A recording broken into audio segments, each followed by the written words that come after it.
सर्व रसिक आणि तमाशावरती प्रेम करणारे सर्व मित्र हो, मी या भागामध्ये तुम्हाला तमाशाच्या संदर्भात किंवा लोककलेच्या संदर्भात जे काही सातत्याने विवेचन करतो आहे.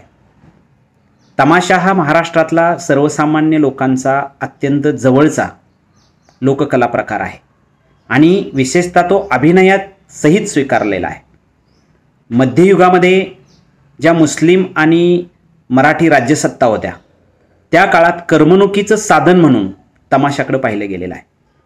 तमाशावरती सातत्यानं विवेचन करताना किंवा सातत्यानं अभ्यास करताना अनेक गोष्टी आलेल्या आहेत आणि मग त्याचं विवेचन करताना साधारणपणे एखाद्या गोष्टीची पुनरुक्ती होण्याची शक्यता आहे, पण ते संदर्भ म्हणून येत असतं हे आपण साधारणपणे विचारात घ्यावं अशी आपणाला विनंती आहे. मला तुम्हाला या तमाशाच्या संदर्भात जे काही मांडायचं आहे किंवा सांगायचं आहे, तमाशाविषयीचे जे विवेचन करणारे सगळे फड आहेत त्याचं तर आपण विवेचन करणारच आहे. प्रचंड महाराष्ट्रामध्ये तमाशा कलावंत होऊन गेले आणि तमाशाचा फड चालवणारे शाहीर होऊन गेले, त्यांचं विवेचन तर मी पुढं करणारच आहे.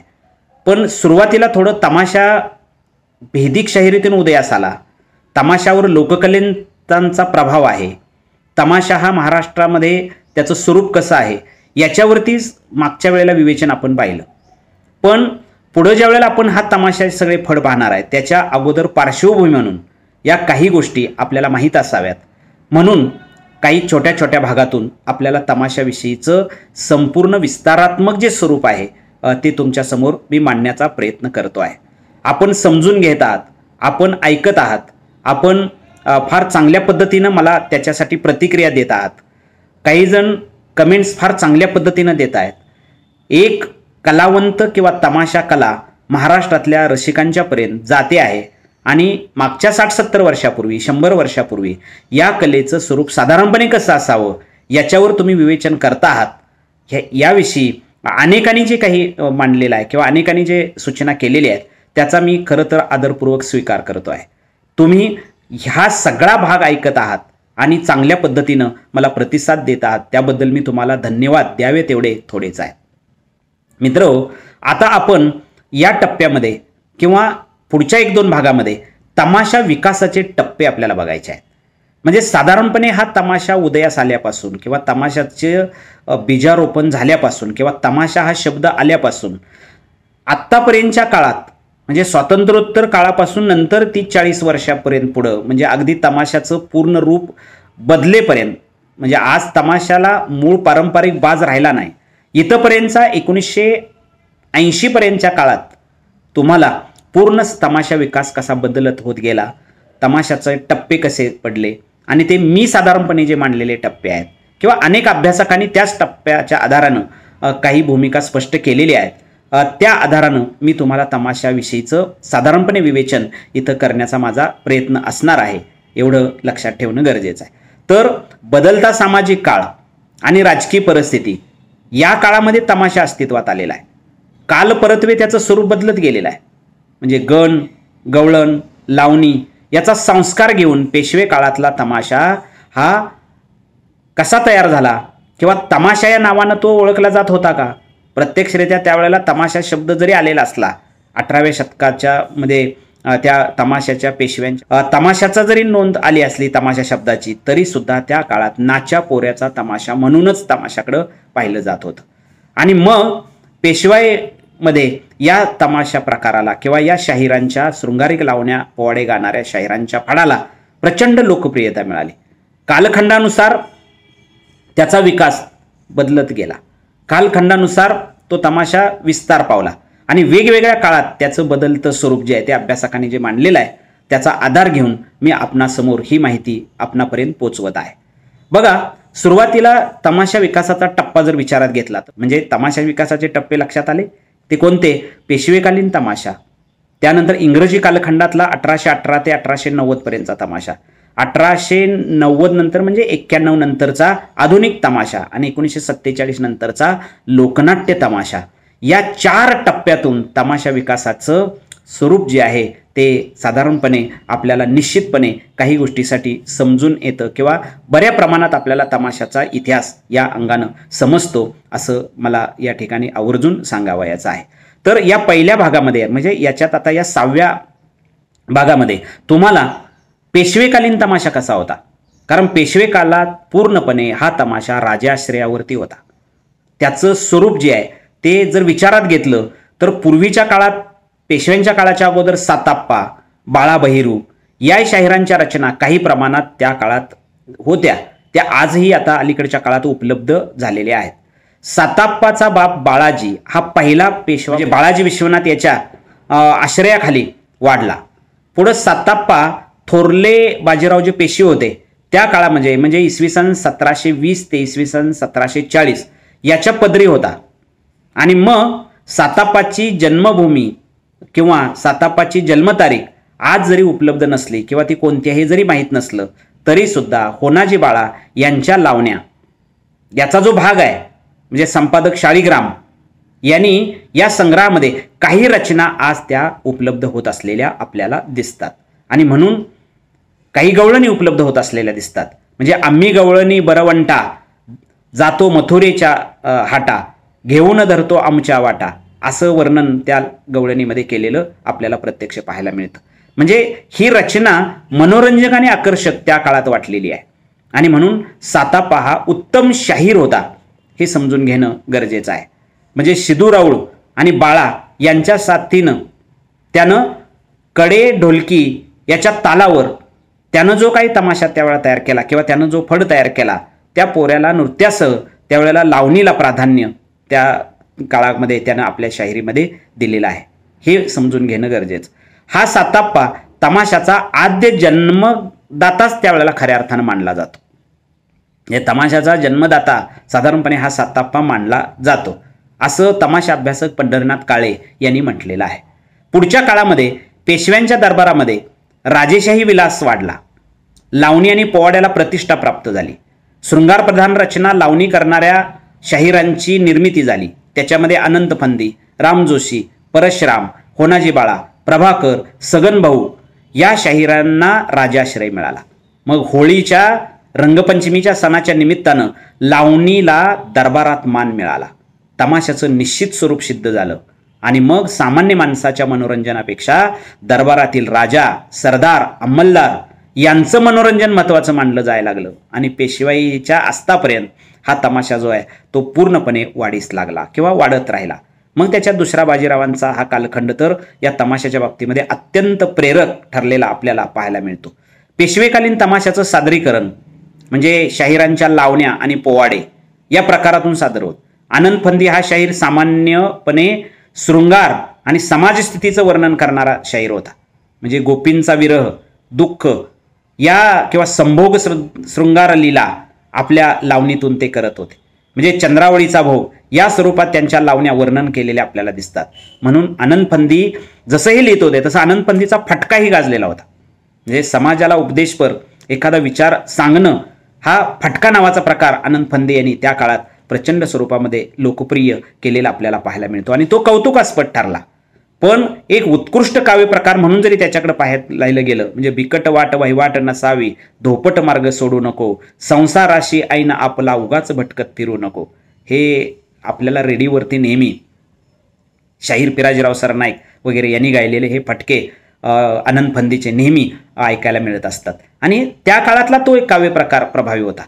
होनाजी बाळानं साताप्पा, बाळा बहिरू यांची तमाशा परंपरा पुढं या ठिकाणी चालवलेली आहे. आणि म्हणून थोरले माधवराव पेशवे यांच्या आश्रयाखाली या ठिकाणी हा तमाशा फड जो आहे तो गाजत राहिलेला आहे. या तमाशा फडामध्ये एक बाळा करंजकर त्याचा साथीदार होता. होनाजीची लावणी रचावी होनाजीनं आणि बाळानं ती तमाशात गावी. त्यामुळं होनाजीच्या तमाशाला होनाजी बाळाचा तमाशा या नावानं उल्लेखलं गेलेलं आहे.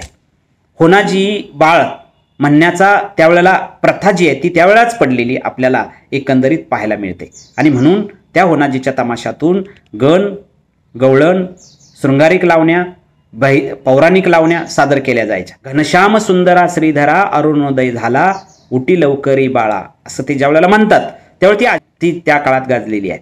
श्रीकृष्ण व पूर्वेला उगवलेला सूर्यनारायण हे या प्रभातकालचं वर्णन उठावदार आणि मन मोहून टाकणार आहे.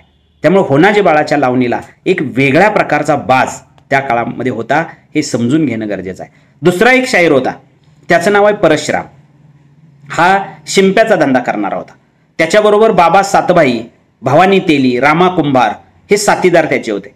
परशुरामाच्या तमाशामध्ये दुसऱ्या बाजीरावाच्या काळात अनेक प्रकारचे प्रयोग केले गेले. ही माहिती यापूर्वीही मी तुम्हाला थोड्या प्रमाणात दिली गेलेली आहे. म्हणजे भेदिक, शिववर्णन, पौराणिक कथा, अध्यात्म स्वरूपाच्या रचना जरी केलेल्या असल्या तरी सुद्धा त्यानं शृंगारिक लावण्यालाही सुद्धा प्राधान्य दिलं आणि त्याला एक वेगळ्या प्रकारची जाणीव करून दिली. मग त्यानं सोंगाड्या, त्यानंतर नाचा वगैरे प्रयोग करून तमाशामध्ये त्या परशुरामानं आपलं स्वतःचं एक वेगळं स्थान निर्माण केलेलं आपल्याला एकंदरीत पाहायला मिळतं. पुढचा जो शाहीर होता किंवा त्याचं नाव आहे की सगनभाऊ, हा जेजुरीचा आहे. आणि मग इसवी सन 1778 मध्ये जन्मलेल्या या सगनभाऊचा धंदा जो आहे तो शिकलगारीचा होता आणि त्यानं बाळा, रामा गोंधळी याच्या मदतीनं तमाशा फड चालवला. रामा गोंधळी हा त्याच्या तमाशातील उत्कृष्ट गायक होता. तो होनाजीचा प्रतिस्पर्धी म्हणून सगनभाऊ ओळखला जायचा. त्याच्या बरोबरीने तोडीस तोड रावळाचा फड म्हणून सगनभाऊचा फड गाजत होता आणि म्हणून सगनभाऊच्या हिंदू देवदेवताविषयीच्या लावण्या प्रसिद्ध आहेत. देह नाशवंत आहे, शरीर जाणार आहे, माणसानं मरावे परी कीर्तिरूपी उरावे असा विचार तो आपल्या फडातून किंवा आपल्या रचनेतून साधारणपणे सतत त्यानं मांडत राहिला. आणि त्याच्या शृंगारिक लावण्या सामान्य लोकांच्या जीवनावरील शृंगार दाखवितात.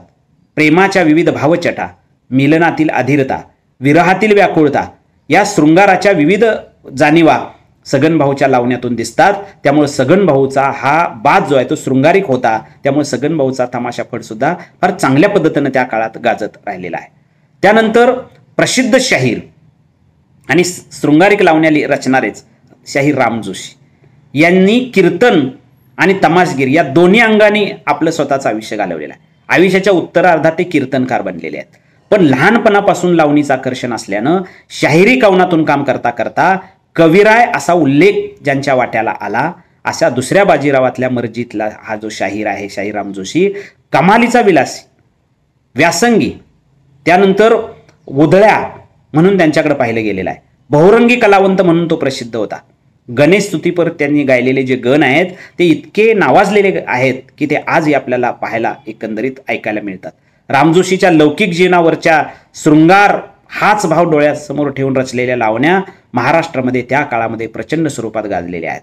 म्हणजे कोण्या ग सुभगाची मदन मंजिरी, सांग सखे सुंदरी या अलंकाराच्या साह्यानं स्त्री सौंदर्याचं वर्णन रामजोशी फार प्रभावीरित्या करत असलेले पाहायला मिळतात.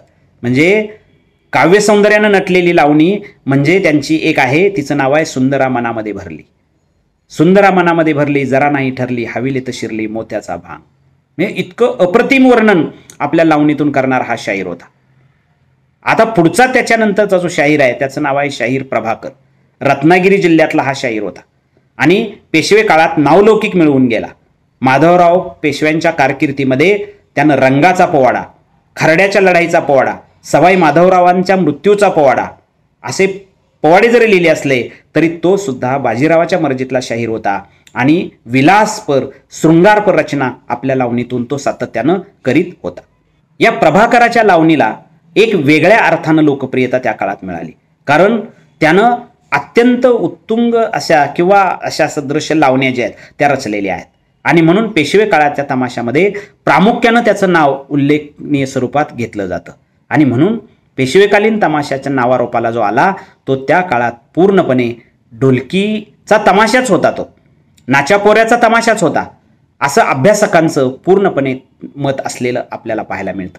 पेशवेकालीन तमाशाचं स्वरूप जर आपण पाहताना सांगितलेलं होतं मागं, पण अजून सुद्धा थोडंसं या अनुषंगानं सांगणं गरजेचं आहे. म्हणून त्या तमाशामध्ये पुढारी किंवा सरदार जो शाहीर त्याच्याकडे पाहिलं जात होतं.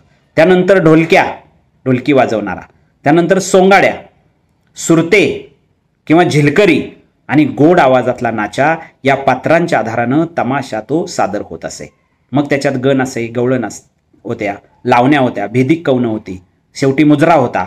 या प्रकारामधून तो सादर केला जायचा. तमाशात कवने करणारा शाहीर हा तमाशा फडाचा त्यावेळेला मालक समजला जायचा. त्यावेळी नाचण्यालाही किंवा नाचगाण्यालाही जास्त प्राधान्य दिलं जायचं. त्यामुळं नाचाला जास्त महत्त्व असे. मुख्य मग सरदार, त्यानंतर सोंगाड्या, नाच्या या तिघावच तमाशाचं यश अवलंबून असायचं. असं तमाशाचं साधारणपणे महत्त्व त्या काळामध्ये एकंदरीत असलेलं आपल्याला पाहायला मिळतं.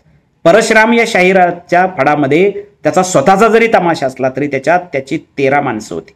भवानी तेली उर्फ बाकेराव हा त्याच्या तमाशात नाच्या आणि सोंगाड्या हे दोन्ही कामं करायचा.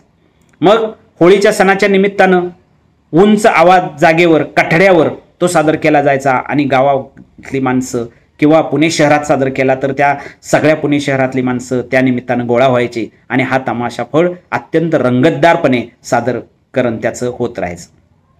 मग ढोलकी, तुंतुनेवाला मंडळी, ते साथीदार या ठिकाणी कुठली तरी बाहेरगावची असत, तेही त्या ठिकाणी त्याच्यात येत असत. म्हणजे गणाला सुरुवात होई, नंतर प्रेक्षकांनी रंगदेवतेला अभिवादन केलं जाईल, सरदार परिचय आपला करून देत असे.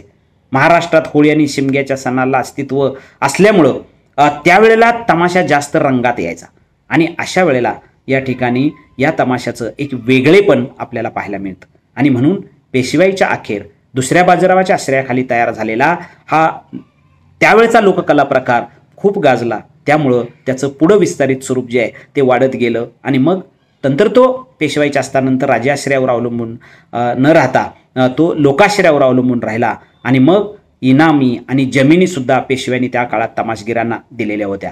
साहजिकच अनेकांना दिलेल्या होत्या. दुसऱ्या बाजीरावानं एका तमाशातील नाचासाठी मौल्यवान पोशाख व खरे दागिने करून दिले होते अशी नोंद ही ऐतिहासिक कागदपत्रामध्ये सापडते. म्हणून उत्तर पेशवाईमध्ये तमाशाला भरभराटीचा काळ होता. गणातील ईशस्तवन, गवळणीतील नाट्य, लावणीतील शृंगारिकता, अध्यात्म, भेदिक कवनांच्या सवाल जबाबातील संघर्ष आणि मुजऱ्यातील वंदन यांनी पेशवे काळातला परिणामकारक ठरला असं म्हणायला काय एकंदरीत हरकत नाही. आणि म्हणून तमाशा विकासाचे जे टप्पे तुम्हाला मी सांगितलेले आहेत त्याच्यातल्या पूर्णपणे पेशवेकालीन तमाशा साधारणपणे कसा होता ही गोष्ट या भागामध्ये तुम्हाला मी सांगितलेली आहे. तुम्ही शांत चित्तानं ऐकलं त्याबद्दल धन्यवाद देतो.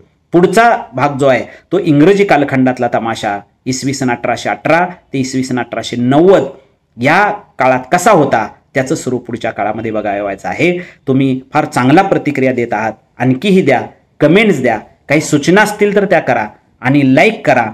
माझा हा लोकरंजन चॅनेल जो आहे त्याला सबस्क्राईबही तुम्ही करा असे मी सर्वांना विनंती करतो आणि थांबतो.